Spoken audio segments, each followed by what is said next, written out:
We begin, of course, with those 49ers. Brandon Aiyuk has been wanting a new deal with the Niners. San Francisco says they want to keep him, but as recently as last week, Aiyuk hinted that the money isn't where he wants it to be. The receiver market, of course, continues to boom, so it's also a matter of exactly Aiyuk's value, where that is for the team or maybe another team.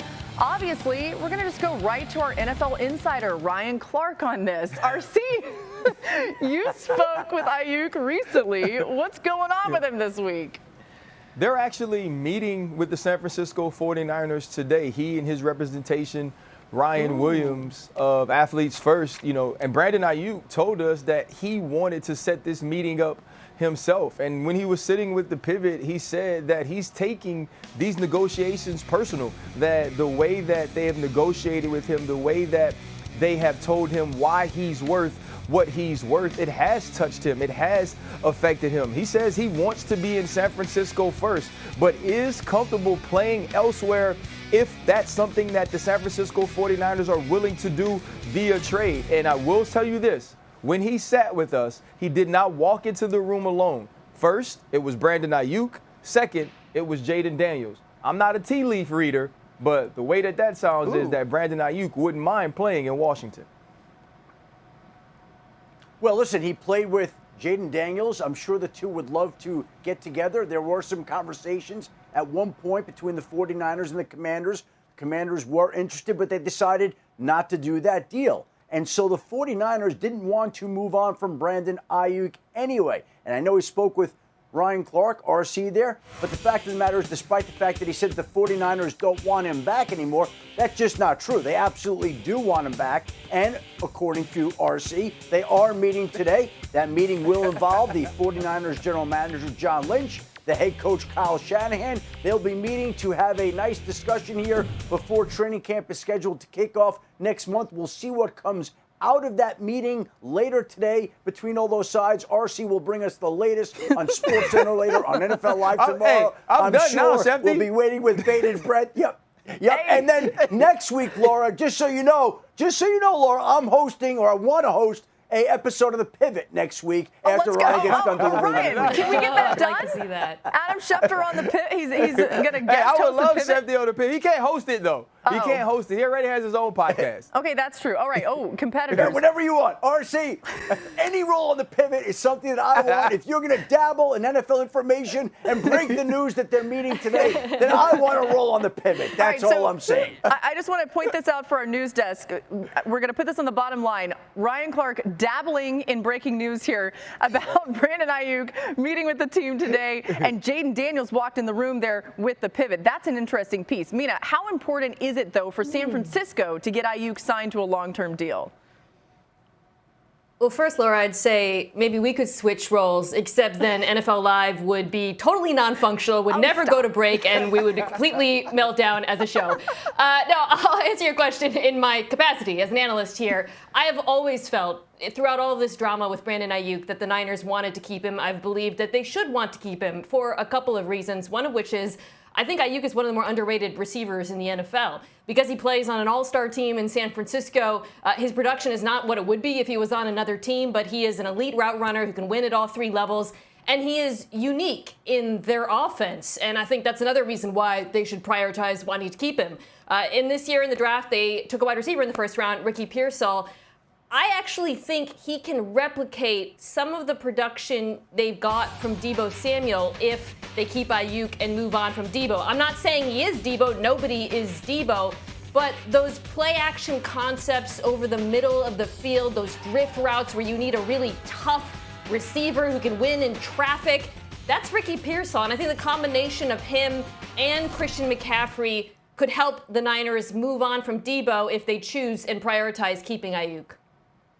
This is a segment of TV I'm actually highly qualified for. Ricky Pearsall was my son's Jordan's roommate at Arizona State, actually. And he's absolutely explosive. He's dynamic, great hands, can run, jump out of the gym. So Ricky can duplicate some of the things that we saw from Deebo Samuel. I believe that exactly as Mina said it. But Brandon Aiyuk is different. Brandon Aiyuk was the wide receiver. They would line up at the X position that would get the number one corner of the opposing team and win in routes. He would win on time, whether it were outbreaking routes, whether it was skinnies or the deep post that we saw in the AFC Championship. He found ways to get open, and he seemed to be Brock Purdy's go-to guy when he was playing on time. And so if I'm the San Francisco 49ers, I look to keep Brandon Aiyuk, but something Mina mentioned matters a ton.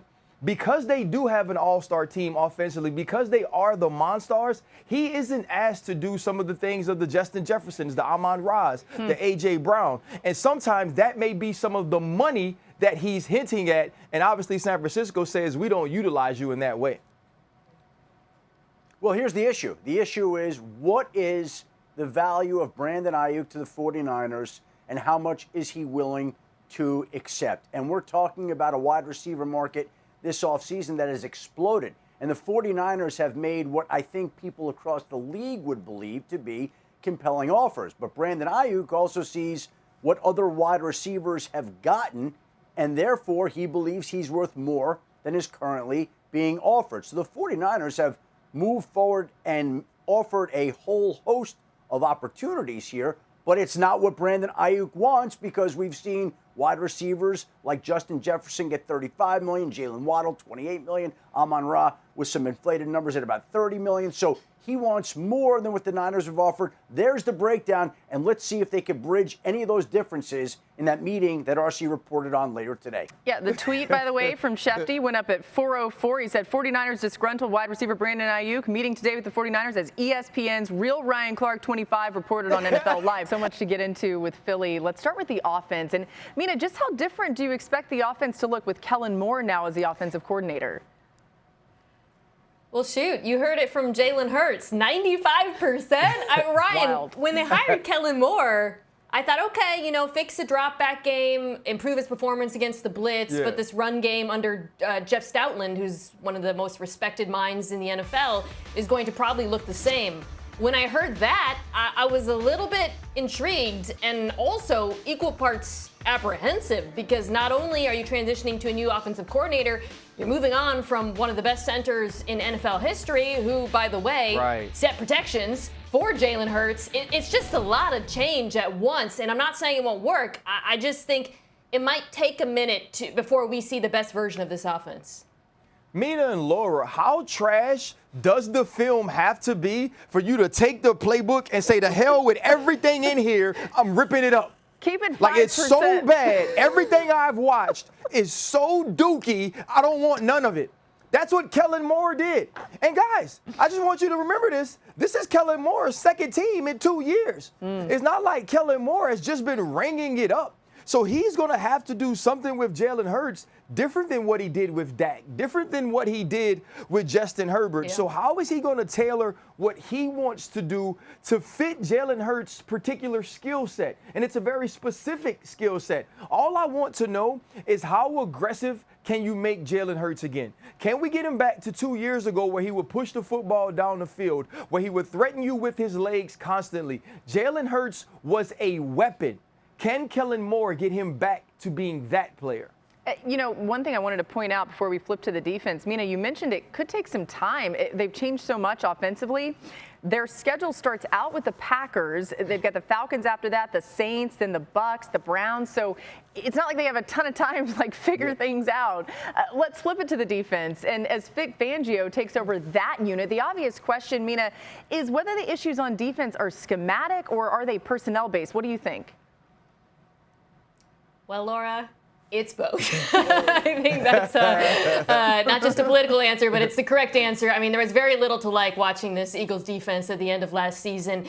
Certainly problems from a play calling perspective and from a personnel perspective. But Ryan, something that Vic is going to have to do is not just change the scheme, but also get better execution out of the players. At the end of the year, we were watching just so many missed tackles, poor effort, lack of communication.